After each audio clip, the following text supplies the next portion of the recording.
Ya baik, nanti judul sertifikatnya nanti atau apa bulanan ya, bulanan. Oh iya, baik. Ya. Oke, sekian dulu saya.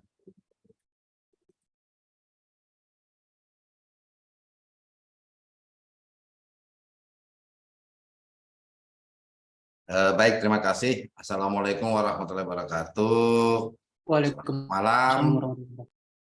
salam sejahtera. Materi malam ini adalah materi yang tertunda ya sebelumnya ya. Iya, yang Ya. harusnya kemarin. Kertas kerja pembayaran bulanan pengadaan barang dan jasa pemerintah ya. Jadi saya ingin mengupas, mengurai tentang bagaimana sih cara pembayaran bulanan ya untuk pengadaan barang dan jasa pemerintah. Ya, kita bahas dasar hukumnya, konsep pembayarannya, dan skema pembayarannya. Jadi beberapa bulan yang lalu ya, beberapa minggu yang lalu, saya mendampingi PPK untuk melakukan pemutusan kontrak. Setelah saya melihat kontraknya, ada yang ambivalen ya, ada yang paradoks, ada yang tidak bersesuaian dengan regulasi yang ada ya. Jadi yaitu Perpres 16/2018 ya, Perpres 12/2021, Peraturan LKPP 12/2021, termasuk juga di lampiran-lampirannya ya yang ada di MDP sendiri. Jadi kaidah pembayaran ya, kaidah pembayaran prestasi ya kepada penyedia itu ada pembayaran bulanan ya, ada pembayaran bulanan ini, ada termin termasuk sekaligus. Nah, dalam hal pembayaran prestasi ya untuk baik bulanan maupun termin itu sendiri termasuk sekaligus, memang sudah harus dikurangi ya, dikurangi angsuran pembayaran uang muka, retensi termasuk apabila ada denda ya. Jadi pembayaran prestasi pekerjaan ini ya, retensi itu ya, kalau kita bicara retensi sebagai materi kita sebelumnya bahwa sudah dipastikan retensi itu untuk kepentingan jaminan, untuk kepentingan pemeliharaan pekerjaan. Ya, jadi bisa dibayarkan 100% manakala diberikan akta jaminan pemeliharaan dari asuransi atau perbankan ya sendiri. Jadi kaidah pembayarannya ya, kaidah pembayarannya ini, pembayaran dapat dilakukan sebelum prestasi pekerjaan karena sifatnya pembayaran ya, karena sifat dilakukan pembayaran terlebih dahulu sebelum barang atau jasa diterima atau diserah terimakan jaminan. Nah ini kita sudah ketahui ya bahwa ini adalah uang muka, ataupun juga ketika uang muka diberikan maka harus ada jaminan uang muka. Yang kedua adalah tentu itu pekerjaan material on-site ya, material on-site, material yang dinilai dalam salah satu kontrak bahwa itu material yang bisa dibayarkan ya sebelum prestasi pekerjaan yang terpasang ya, yang terpasang. Jadi barang sudah ada di lokasi ya, barang ataupun ya khususnya barang ya, barang material yang ada di lokasi bisa dibayarkan sepanjang dimuat dalam syarat-syarat kontrak sebagai material on-site sendiri ya. Selanjutnya ya, dalam hal penyedia menyerahkan sebagian pekerjaan kepada kontraktor ya. Jadi kaidah pembayaran prestasi ini ya, penyedia menyerahkan sebagian pekerjaan kepada subkontraktor. Permintaan pembayaran harus dilengkapi ya, bukti pembayaran ya, bukti pembelian ya kepada subkontraktor sesuai dengan realisasi pekerjaan. Jadi pembayaran dapat dilakukan untuk peralatan bahan yang belum terpasang. Nah ini material on-site ya. Jadi inilah kaidah yang paling penting dalam hal pembayaran prestasi ya. Selain prestasi yang sudah dikerjakan dan sudah dipasang, ada juga yang sebelum prestasi. Yaitu apa? Yaitu adalah uang muka atau jaminan pemeliharaan itu sendiri ya. termasuk juga pada saat pembayaran terhadap subkontraktor. Nah, itu dan termasuk juga material onsite sendiri ya. Di Peraturan KPP nomor 12 tahun 2021 tentang pedoman pelaksanaan pengadaan barang jasa melalui penyedia tadi ya, bahwa pembayaran ya dilakukan dengan mengacu ketentuan dalam kontrak dan tidak boleh melebihi ya, jadi tidak boleh melebihi kemajuan hasil pekerjaan yang telah dicapai dan diterima oleh pejabat penandatangan kontrak. Jadi paling tidak bobot pekerjaan, volume pekerjaan, progres pekerjaan tidak boleh melebihi ya atau sama lebih ya. Jadi paling tidak itu paling tidak adalah sama gitu. Yang selanjutnya adalah pembayaran dilakukan yang sudah terpasang ya, tidak termasuk material atau bahan yang ada di lokasi pekerjaan. Nah, ini juga ya kaidah dalam hal pembayaran prestasi. Kecuali yang saya sebutkan tadi, uang muka termasuk juga pemeliharaan, meskipun pemeliharaan tidak ada pekerjaan, tapi tetap dinilai bagian dari pelaksanaan kontrak. Termasuk juga ini material onsite. Pembayaran sebenarnya kaidahnya yang saya sebutkan tadi ya, sistem bulanan, termin, atau pembayaran secara sekaligus setelah kemajuan hasil pekerjaan dinyatakan diterima oleh PPK ya, pejabat kontrak sesuai dengan kontrak.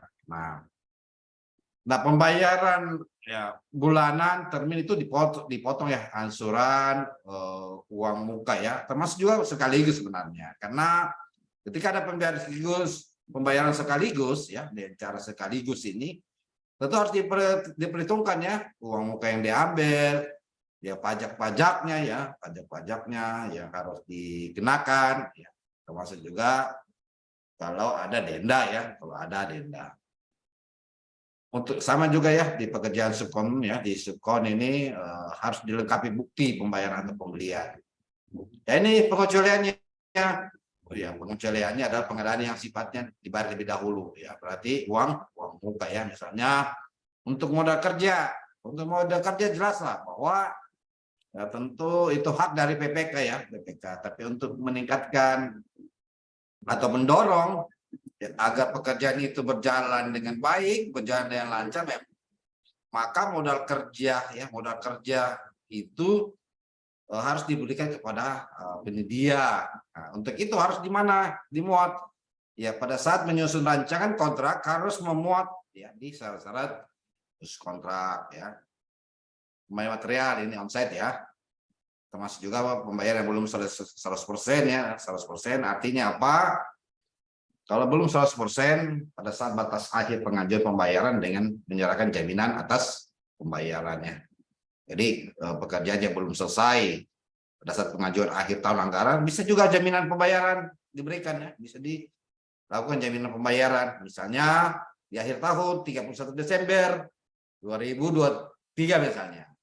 Bobot pekerjaan baru 95% ataupun kira-kira di tanggal 20 baru 90%. Ya tentu ya, bisa kita bayarkan 100% dengan cara menjalankan jaminan atas pembayaran itu sendiri.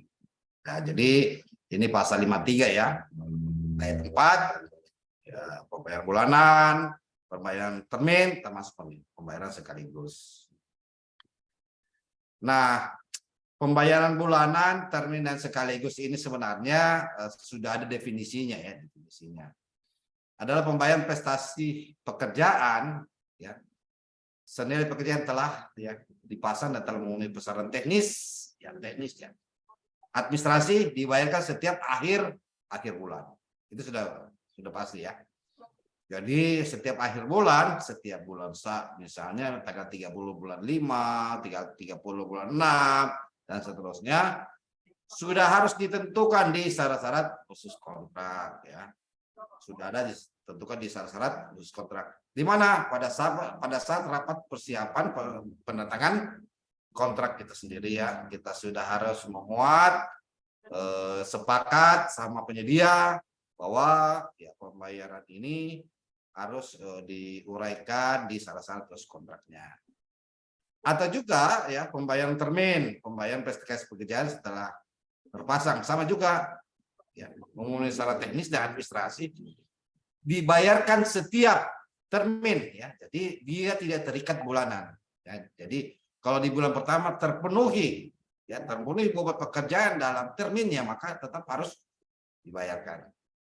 Beda halnya ketika pembayaran sekaligus. Nah, pembayaran sekaligus ini ya pembayaran prestasi pekerjaan senior pekerjaan yang telah dipasang dan telah memenuhi syarat teknis dibayar pada setiap akhir. Perhatikan, setiap pekerjaan itu sudah mencapai 100%, maka itu bisa dibayarkan.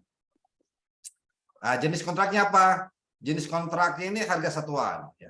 Harga satuan kalau untuk termin, lump sum, dan gabungan harga satuan. Kalau untuk sekaligus ya putar kunci, biaya plus imbalan ya, biaya plus imbalan.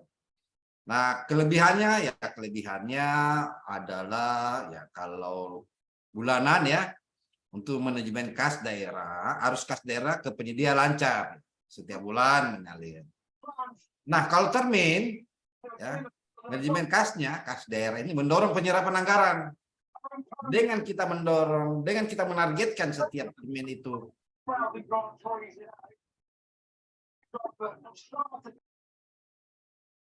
ya sudah saya. Oke.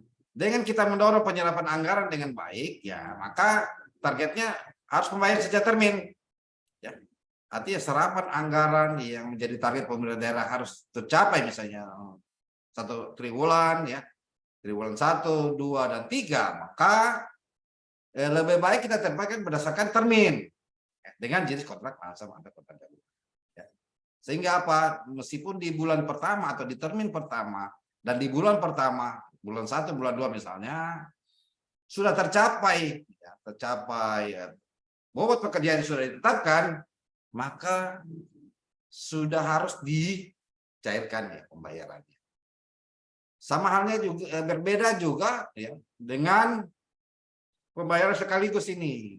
Ya, manajemen kas daerah tidak baik untuk arus dan penyerapan ya, untuk arus kas, tapi baik apabila ketersediaan anggaran ya baik apabila anggaran itu belum tersedia ya, belum cukup misalnya, apalagi dia sumbernya PAD misalnya ya.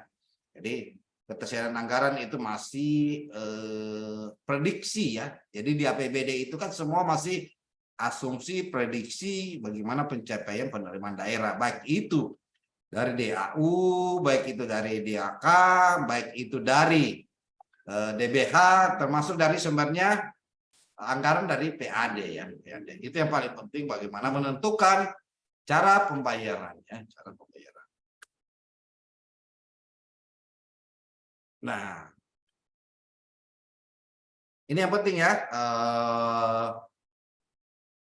Kalau kita ketahui ya skema pembayaran bulanan ini MC ya, monthly sertifikat ini, misalnya kita tetapkan MC 6 bulan lah pekerjaannya ya.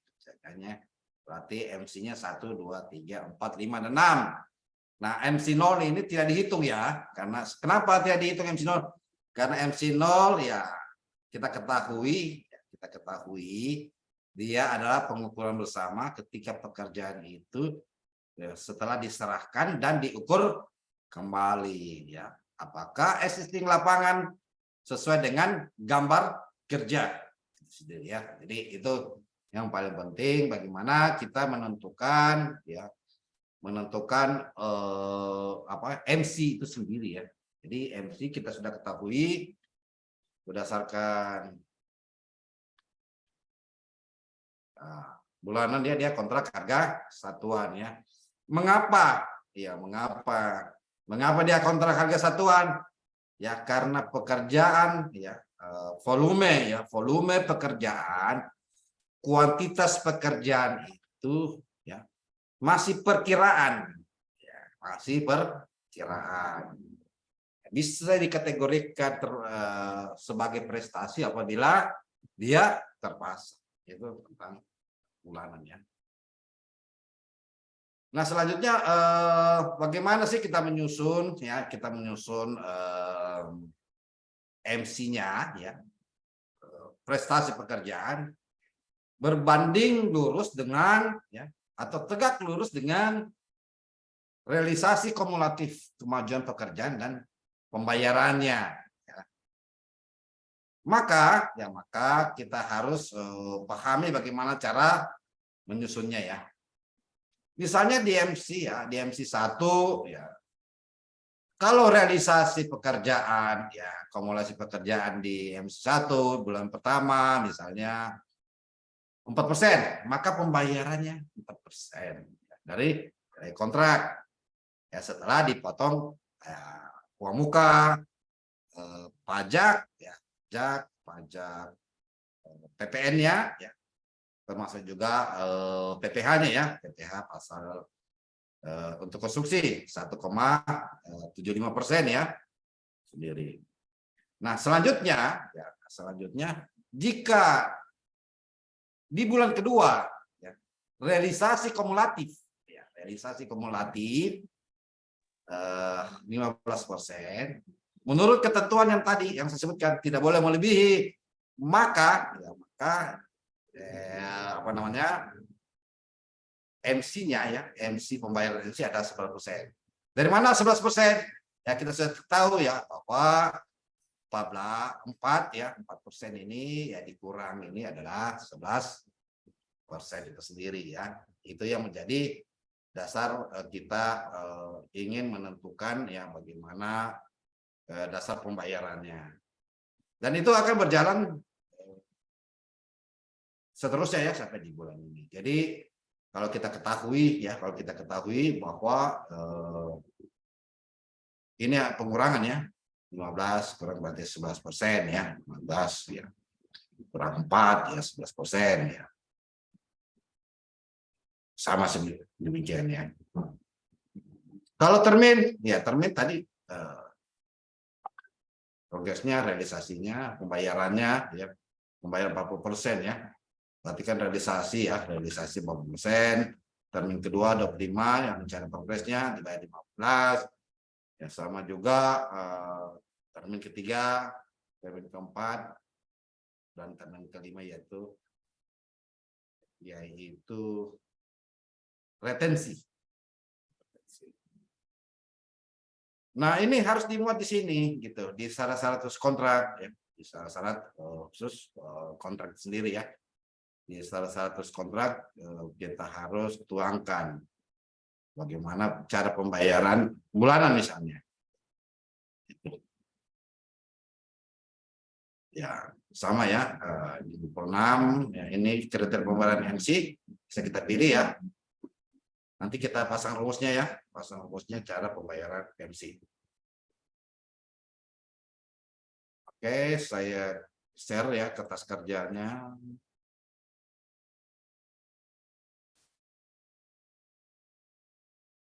Ya, ini kertas kerjanya ya. Jadi kita ketahui. Oke, 90 ya. Ya, misalnya pekerjaan persiapan ini ya. Pekerjaan persiapan ya kita sudah ketahui ya. Kita sudah ketahui bahwa nilainya nanti akan kita tetapkan di syarat khusus kontrak.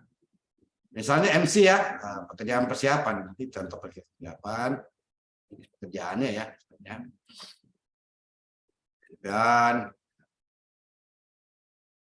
gitu, beton bertulang, restoran misalnya, ya lantai pada jalan. Lantai ini kita tahu ya, LPA, LPB, termasuk juga subgrade-nya ya, pekerjaan lantai di pekerjaan. Realisasi fisik, maka pembayarannya. Nah ini juga ya pengurangan ya.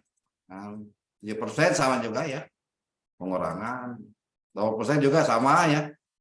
Jadi dia akan secara akumulasi gitu. Religi yang nggak membolehkan. Ya, jadi ini dikurangi 5% ya. Jadi kita akan tersis. Dan yang minta memang harus penyidik. Yang minta harus penyidik. Iya. Oke. Akan tersisa 95%. Dalam faktanya ini banyak kekeliruan dari PPK. Kenapa kekeliruan? Saya kasih lihat ya, satu contoh MC yang bisa mengandung kekeliruan ini. Nah, ini menjadi penyakit menahun ya. Oke, ini MC ya, MC 1 ya. Belum terrealisasi ya. Tiba-tiba direkap, nah ini rekap ini. Kebetulan ada konsultan ini Pak Doli ya. Pak Doli. Ada konsultan ini, ada lebih seru lagi karena Pak Doli ini pasti menyetujui ya pembayaran bulanan ya masa pengawas. Nah, ada satu kekeliruan ya, ada satu kekeliruan yaitu ya, pada tabel ini. Ini setiap bulanan ya, dalam fakta saya dampingi pemutusan kontrak ya. Ini ikut dipotong setiap MC gitu.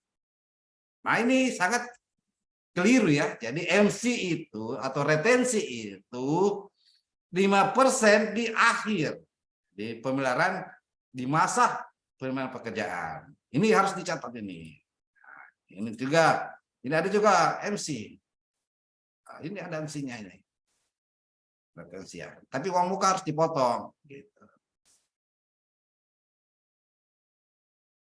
Gitu. Uang muka termasuk juga kekeliruan di sini tidak ada potongan pajak ya. Harusnya ketika Pak Doli ya, Pak Doli untuk menyetujui pembayarannya atau bobot pekerjaan di lapangan ya sebagai konsultan, maka ini harus hilang Pak.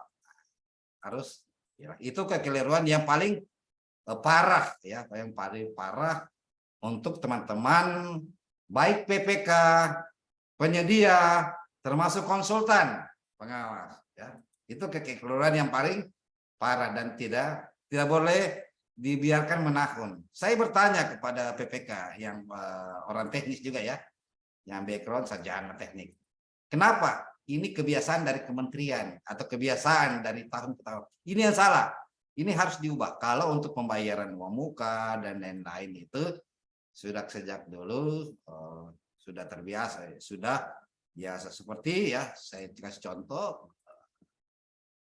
kasih contoh yang kemarin ya. Apa ya?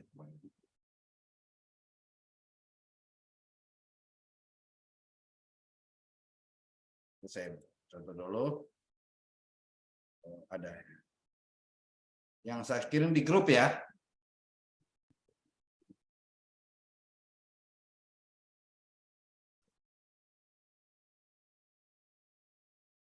Contoh adalah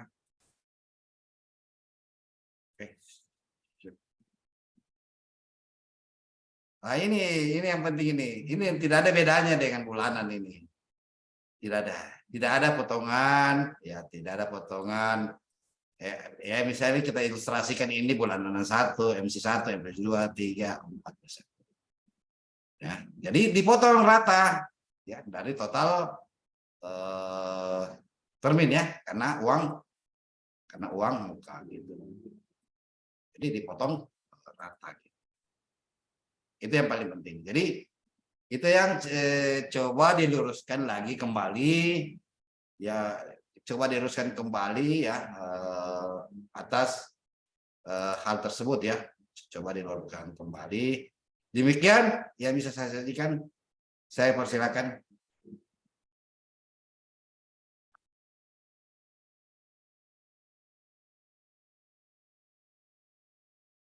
Oh, oke, baik Pak. Terima kasih untuk paparannya Pak Kurniawan Ilyas.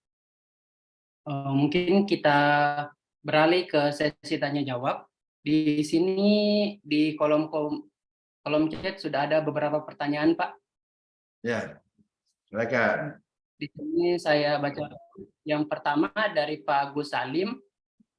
Mohon referensi contoh kontrak pengadaan, baik pengadaan bangunan baru, pemeliharaan barang jasa elektronik, pengadaan mobil atau lainnya. Dan juga di sini ada pertanyaan dari Pak Damuzar.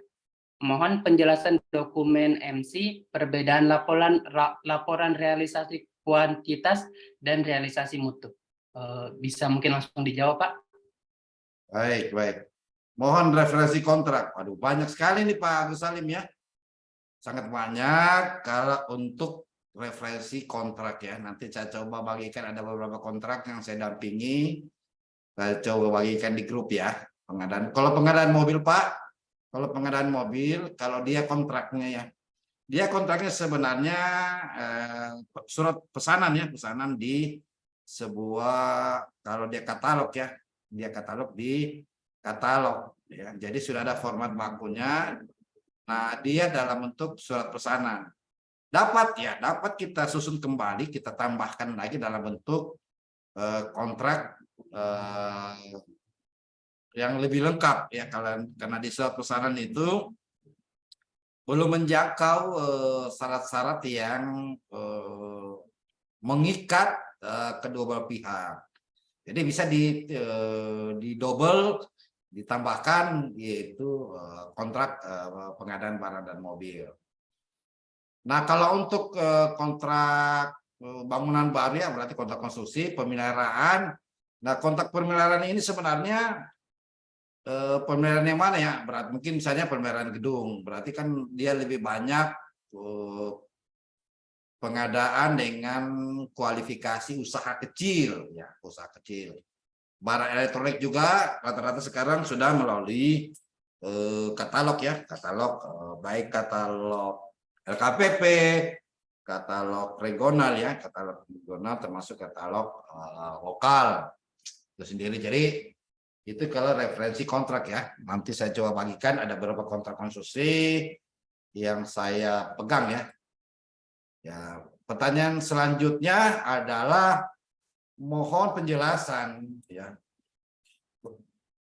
Dokumen MC ya, penjelasan dokumen MC, perbedaan realisasi kuantitas dan realisasi mutu ya, kualitas. Nah, dokumen MC ini adalah dokumen yang sudah ditetapkan ya, yang harus ya seperti ini ya, yang seperti ini sudah harus.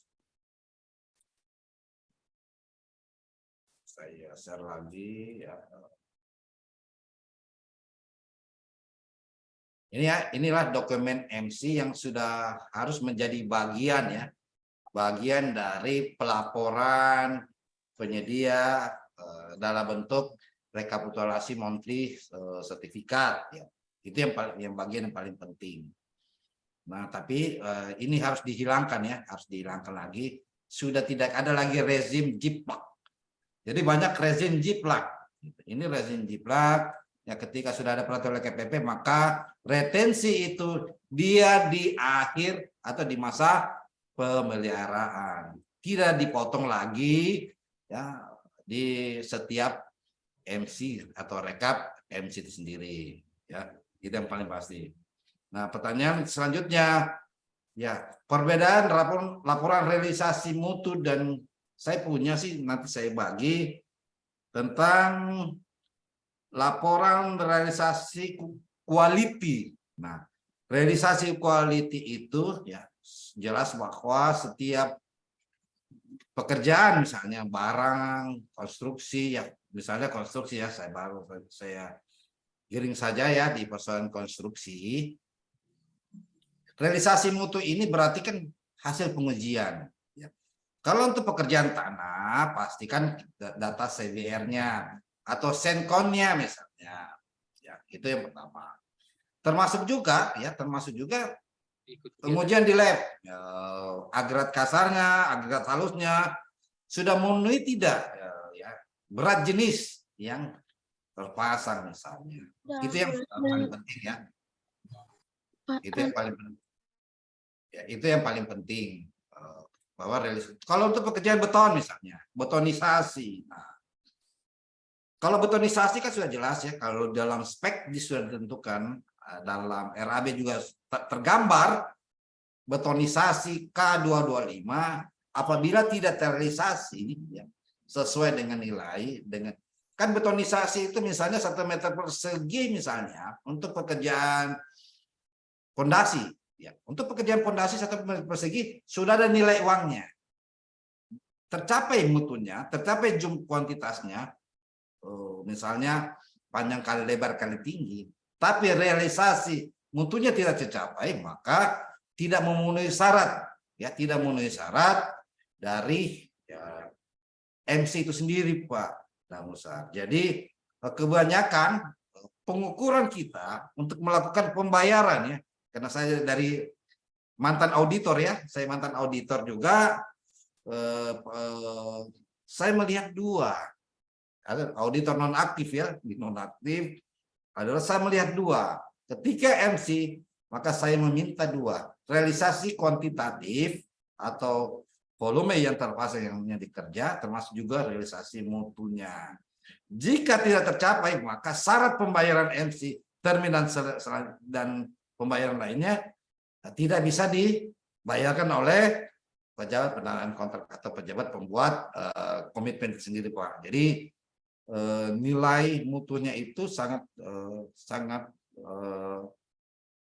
relevan, sangat berkaitan dengan kuantitas. Tercapai kuantitasnya, tapi mutu tidak tercapai, maka di MC bulanannya tidak bisa dibayarkan sesuai dengan nilainya. Ya, progresnya iya 11%, tapi nilai uangnya itu tidak bisa dibayarkan karena mutunya itu dibawa dari spesifikasi standarisasi. Misalnya beton K225. Setelah dilakukan dilihat laporannya, ya, dilihat laporannya, laporan ujinya, metode pengujiannya tidak sesuai, maka tidak bisa dibayarkan. Harus dilakukan, ya, misalnya pembongkaran ulang atau pemasangan ulang material atau pekerjaan tersebut. Itu yang menjadi prinsipnya, tidak hanya kuantitas, tapi harus berkaitan dengan kualitas. Itu sendiri. Demikian khusus untuk Pak Damusar dan Pak Gus Salim. Iya, baik. Di sini ada 3 pertanyaan lagi dari Pak Sadat. Di sini dia minta bukti purchase order (PO) dan bukti pembayaran down payment (DP) atas pembelian barang yang merupakan bagian dari pekerjaan yang dikontrakan, tetapi barangnya belum ada yang di lokasi pekerjaan proyek. Yang menjadi pertanyaan, apakah bukti PO dan DP bisa diperhitungkan sebagai progres fisik pekerjaan? Sini juga ada pertanyaan dari, atau mungkin bisa dijawab dulu itu, Pak. Ya. Bukti purchase, ya, purchase itu pembelian, ya. Order itu ya minta, ya, mengirim pembelian atau bukti pembayaran DP, ya. Tanda jadi down payment. Ini bisa, ya, jadi bukti purchase order atau bukti pembayaran ini belum bisa dijadikan prestasi pekerjaan. Kalau dia material on site, ya, maka syaratnya harus diatur di salah satu kontrak. Yang kedua adalah ya, barang tersebut, material tersebut, peralatan tersebut yang diatur di salah satu kontrak, ya, harus ada di lokasi. Ada di lokasi, tetap dinilai dulu. Aspek jumlahnya sudah tercapai, kualitasnya juga sudah tercapai, baru dinilai sebagai pembayaran atau prestasi pekerjaan. Jadi bukti DP, bukti PO itu tidak bisa menjadikan dasar sebuah prestasi pekerjaan. Ya, dia barang atau peralatannya ada di lokasi yang bisa dinilai prestasi pekerjaan dengan syarat dia sebagai MOS, material on site itu sendiri. Demikian. Ya. Oh ya, baik, Pak. Di sini lagi ada pertanyaan dari Pak Iwan Herawan. Mungkin sini ada 2 pertanyaan dari beliau. Yang pertama, apakah material yang sedang dipesan namun belum datang, apakah bisa disebut material on-site? Dan yang kedua, tadi dijelaskan kalau pembayaran akhir tahun 100% dengan jaminan pembayaran, bentuk pertanggungjawaban pengeluarannya pakai apa? Karena belum ada berita acara pekerjaan 100%. Mungkin bisa dijawab dulu, Pak. Oke, jadi apa yang saya jelaskan tadi sama Pak Sadat, ya, Pak Sadat, sama, ya, penjawaban kedua, notanya aja itu kita tidak bisa, nota saja atau bukti DP saja itu bukan dasar untuk kita menilai progres pekerjaan, fisik pekerjaan. Ya, apalagi sedang ya, sedang di perjalanan dan lain-lain. Itu masih sangat riskan ya, sangat riskan, sangat apa namanya, berbahaya ya. Resikonya sangat tinggi apabila kita lakukan pembayaran barang tersebut ya. Nah, beda halnya nanti ada pekerjaan impor. Nanti ada materi kita bagaimana menangkal resiko pekerjaan impor, dan itu pernah menjadi kasus besar di Indonesia, pembayaran pekerjaan impor. Jadi tidak bisa Pak, tidak bisa dinilai sebagai material on-site. On-site itu on, ya, di site itu lapangan ya, dia ada di atas lapangan gitu, material on-site gitu. Jadi yang kedua adalah tadi dijelaskan pembayaran 100% akhir tahun ya, dengan jaminan pembayaran ya. Oh ya, oke Pak, siapa ini? Pak Iwan sudah menyimak ya. Bentuk pertanggungjawaban pengeluaran dipakai apa dalam bentuknya? Nah, ini Pak Iwan. Jadi jaminan pembayaran itu kan jaminan pembayaran di masa akhir tahun ya, apalagi pekerjaan itu satu DAK. Nah, dak fisik itu dak fisik itu sudah tidak boleh menyeberang itu. Ya, tidak boleh menyeberang di pembayarannya harus selesai di 31 Desember. Itu dak ya, gitu ya dak. Atau perjanjian-perjanjian yang sumbernya sudah ditentukan oleh pemberi donor atau pemberi anggaran ya. Nah, tentu kalau dibobot, misalnya saya kasih ilustrasi Pak Iwan ya. Misalnya kita harus ukur juga kembali, harus kita PPK harus punya keyakinan yang memadai ya, keyakinan yang memadai bahwa di tanggal 20 ya, tanggal 20 ini bobot pekerjaan 90% ya, berarti kan untuk mencapai 100% di tanggal 31 atau tanggal 30 misalnya, penyedia harus dia jelaskan dulu. Ya, penyedia dia harus jelaskan dulu apakah setiap harinya, jadi harus ada rapat. Penyedia dia harus jelaskan dulu apa setiap harinya bobot pekerjaan konstruksi, ya bobot pekerjaan konstruksi itu bisa tercapai 100%. Berarti kan 10 hari, berarti 100%. Jadi jaminan pembayaran itu bisa dilakukan dengan dua syarat Pak Iwan. Pertama, penyedia harus menjelaskan di tanggal 20 Desember dan akhir kontrak tanggal 30 Desember, setiap hari dia harus mencapai bobot pekerjaan 1%. Bagaimana caranya? Caranya satu, kita minta jadwal penyedia untuk jadwal peralatan bekerja. Berapa output per harinya untuk misalnya bobot galian misalnya, atau bobot penimbunan, atau bobot apa saja untuk peralatan, atau bobot misalnya konkret mixer ya, setiap hari dia bisa mencampur berapa ton beton itu sendiri ya, beton campuran. Itu peralatan. Untuk pekerja ya, setiap hari misalnya kalau pekerjaan gedung berapa meter persegi dia lakukan pemasangan batu untuk mencapai setiap hari. Ya. Untuk satu pekerja. Nah, yang kedua jadwal pekerja. Selain jumlah pekerja, ada jadwal pekerja. Apakah bisa disiapkan sip malam ya, sampai sip misalnya dari jam 8 pagi sampai jam 6 sore, sip malamnya juga dari jam 6 sore ya, atau jam 6 malam sampai jam 12 atau jam 11. Kalau hasil hitungan itu ya, sudah tercapai 1%, termasuk juga ketersediaan material, baik itu di lapangan, termasuk juga kita akan memperhitungkan jarak material, kuari atau boro arealnya. Di mana material ini? Kalau materialnya di seberang pulau, sangat tidak mungkin ya, karena membutuhkan transportasi laut yang sangat panjang dan beresiko dan ya panjanglah, sangat lama gitu.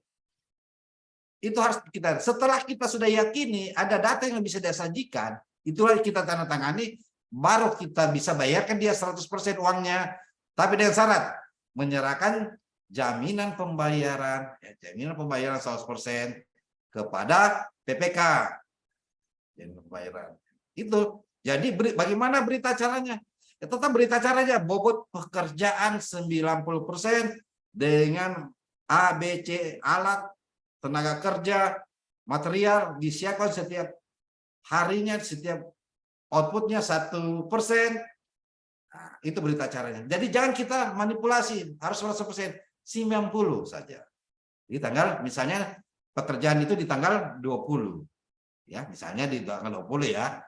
Kita kira-kira tanggal 20 ya 10 hari, 1 hari bobot pekerjaannya volumenya tercapai atau bobot kumulatifnya 1%, maka kita bisa berikan pembayaran 100%. Bisa kita berikan pembayaran 100% jika bobotnya 90%. Dan cara apa? Tadi dia harus jelaskan, harus dituangkan dalam berita acara, termasuk juga harus ada berita acara, ya. Pertanggungjawaban termasuk juga jaminan. Kalau saya sarankan jaminan yang paling aman, paling baik adalah perbankan sendiri. Ya, itu yang paling pasti Pak Iwan ya. Jadi bisa dibayarkan 100% tanggal 20 ya sebelum akhir kontrak. Dengan catatan penjelasannya termasuk juga dengan jaminan pembayaran. Terima kasih Pak Iwan. Oh iya, baik Pak. Terima kasih Pak. Di sini Pak Doli Tiagas meminta untuk di-share rancangan kontrak SSUK dan SSK terbarunya Pak. Oh Iya. ya, kalau rancangan kontrak ini ya banyak. Nanti kita share ya. Saya coba share khususnya di syarat-syarat khusus ya. Kalau rancangan kontrak sudah ada di MDP ya, di lampiran 5. Kalau konstruksi di lampiran 5 titik 17, titik 18, titik 19 sampai titik 20. Kalau untuk desain and build di lampiran 6 mulai dari titik 1 sampai titik 5. Ya, itu ada. Mungkin Iya. ya. Oh iya, baik Pak. Di sini ada pertanyaan lanjutan dari Pak Damuzar. Satu lagi Pak, apakah bobot bulanan ditetapkan dalam kontrak atau pembayarannya sesuai bobot yang dicapai tiap bulan? Dan bagaimana pekerjaan mengalami keterlambatan atau pada bulan tersebut tidak ada progres? Iya, bisa dijawab Pak. Ya baik, memang harus dituangkan dalam syarat-syarat kontrak ya, dan cara pembayarannya di syarat-syarat khusus kontrak ya setiap bulannya. Bagaimana dia terlambat ya? Kalau dia terlambat berarti di bulan yang sudah ditetapkan ya, di bulan 2, 3 itu tidak bisa dibayarkan. Keterlambatan pada akhirnya akan tetap dinilai satu. Kita akan lihat di periode 1 sampai periode 1 0 sampai 70 apakah ada deviasi. Itu bisa kita nilai sebagai keterlambatan. Jadi progresnya misalnya 1 bulan yang misalnya saya simulasikan tadi adalah ya, simulasikan tadi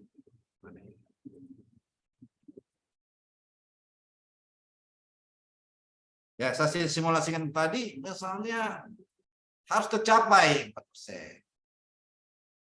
Kalau tidak tercapai 4%, 15%, maka ya misalnya di MC ketiga lah, ataupun tetap harus dinilai 1 MC ya, MC 1 ya. Ketika ada terjadi pembayaran misalnya baru 4% di realisasi ini untuk pekerjaan persiapan, berarti tetap dinilai sebagai MC itu sendiri ya. Dinilai sebagai MC. Jadi ini sudah terumus ya, jadi sisa dipakai saja untuk dokumen menyusun rancangan syarat-syarat khusus kontrak itu sendiri ya, itu. Baik. Oh iya, baik Pak. Mungkin Bapak Ibu kalau sudah tidak ada pertanyaan lagi, mungkin kami tutup. Bagaimana Bapak Ibu bisa raise hand atau di open mic-nya kalau masih ada pertanyaan? Silakan Pak Doli. Nah, ini konsultan ini dia Pak Doli, konsultan pengawas dan perencana, tenaga ahli penilai ya, TPA, tenaga penilai ahli. Silakan Pak Doli, konsultan. Makasih Ada? Pak. Ya. Untuk MC itu berlaku juga baik kontrak yang LS, Pak. Oke. Ya, baik kalau MC yang apa yang saya jelaskan tadi, dia harus kontrak harga satuan, Oh iya. bukan kontrak lansam ya. Karena kenapa? Ada dua alasan kenapa penetapan MC itu dia kontrak harga satuan. Kalau bulanan ya, bulanan itu sendiri sudah pasti ya, dia akan dihitung berdasarkan volume ya, volume yang terpasang itu ya, setelah saya jelaskan lagi supaya real ya. Ini mana nih?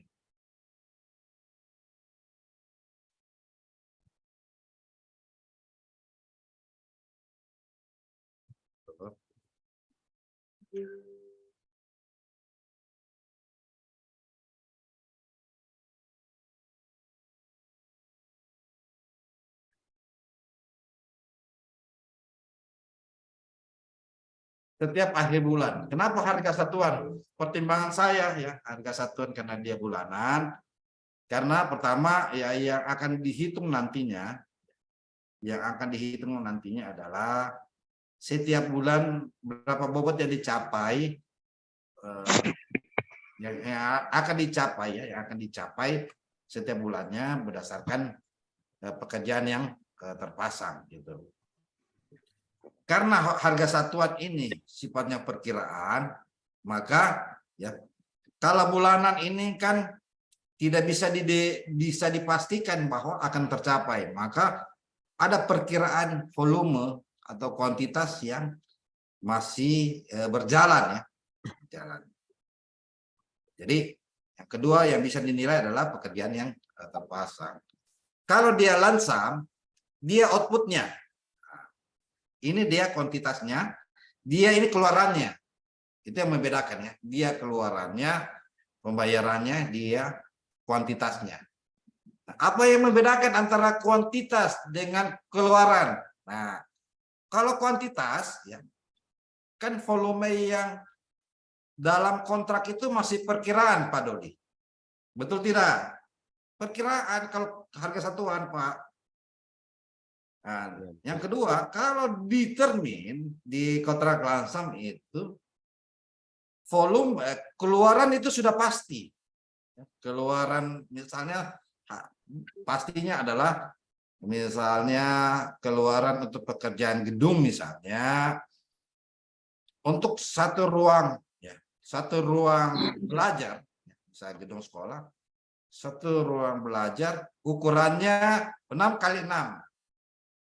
Ukurannya 6x6. Berarti kan 36 meter persegi. Ya. Itu harus keluarannya harus pasti gitu.